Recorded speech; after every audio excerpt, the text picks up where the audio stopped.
You know, we could all use some encouragement. And I've got some good news for you. Welcome to 5 Minutes with Mark.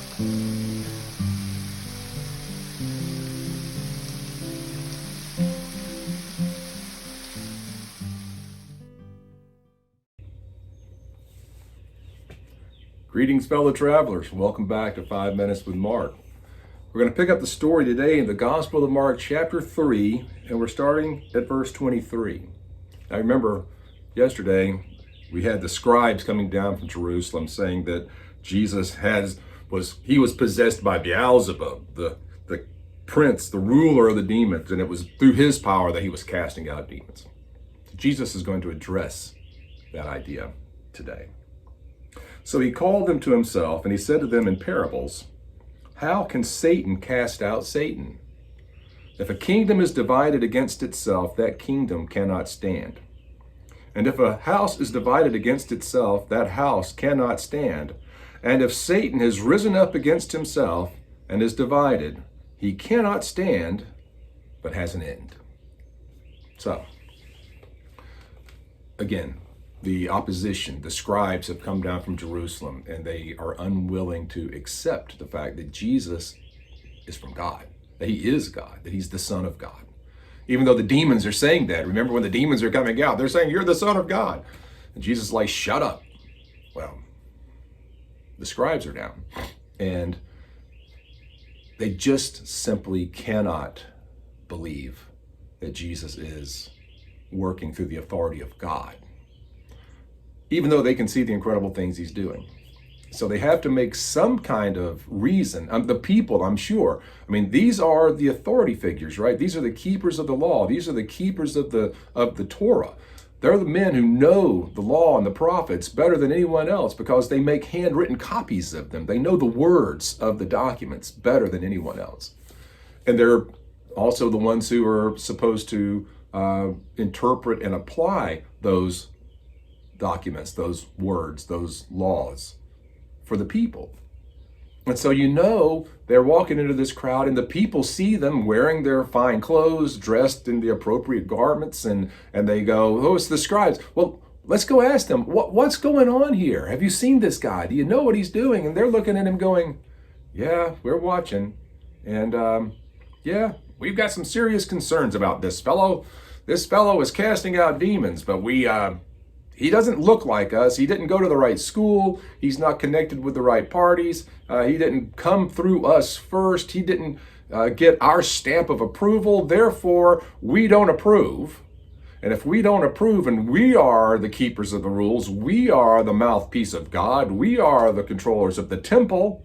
And if we don't approve, then he can't be from God. Therefore, we have to come up with some reason to tell these people what's going on here. Beelzebub, ruler of the demons. This man, he's very powerful. We see that he's very powerful. And the only way we can explain this great power that he has is to say that he is filled with Beelzebub.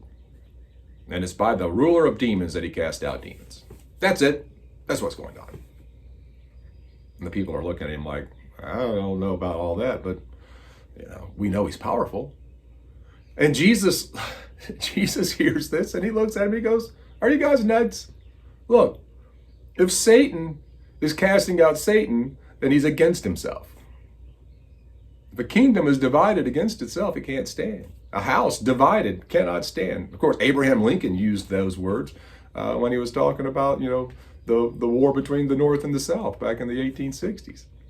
A house divided cannot stand. It's going to fall.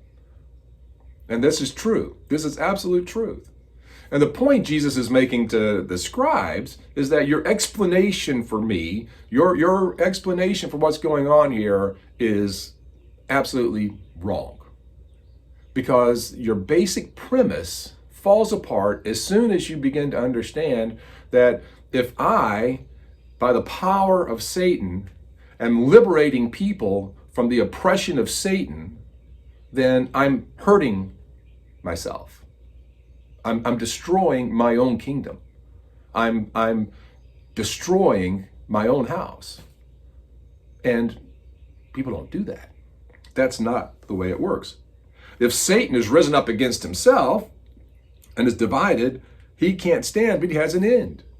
Look, as soon as any power structure begins attacking itself, its demise is rapidly coming. When you see political factions that begin fighting against themselves, that political faction is going to come to an end. When you see kingdoms and empires and they begin fighting and the members begin fighting among themselves, well, the power of that empire is beginning to crumble and it's going to lose its influence and it's going to lose its ability to exist rapidly. Now look what Jesus says about Satan. Look, if Satan is fighting against himself, if Satan is my power and I'm fighting against Satan, then Satan is at war with himself and he's not going to last much longer. And that's not happening because Satan is not divided against himself. And you, scribes, you should know better. The problem is you don't like the other answer. And so you're going to stick with this one, even though you know that it doesn't work. Look, we live in a culture, we live in a world that has to come up with an answer for why Christianity still exists, for why Christians still believe, for why people are willing to sacrifice and to give of themselves and to serve and to do all the things that believers around the world do, to endure persecution, even to be put to death for their faith. We live in a world that has to answer the why question. Why would you do such a thing? And if their answer is, well, you're just a bunch of idiots and it doesn't make any sense, well, that's not a good answer, because it doesn't answer why, for over 2,000 years, followers of Jesus Christ are standing up saying, my life has been transformed, I've been empowered to endure, I've been given truth that makes sense in a world that doesn't make sense, and I have a hope that is greater than the hope of bank accounts, political parties, and other measures of worldly success. And I'm going to live that way, not the world's way, even if the world doesn't understand, because the world doesn't get it. That's the whole point here. Look, Jesus is in control. He has the authority. He has the power. And that's what's going on. And the scribes didn't understand because they just didn't want to any more than the world around us wants to. The conflict is only going to grow. See you next time.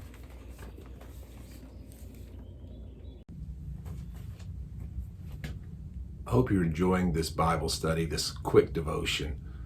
If you'd like more content, you'd like to know more about me and see more of the things that I'm doing, check out my website, theeclecticmonk.com. There you'll find out about my video vlog, my podcast, and a whole lot of other stuff. Hope you'll join me there. Thanks.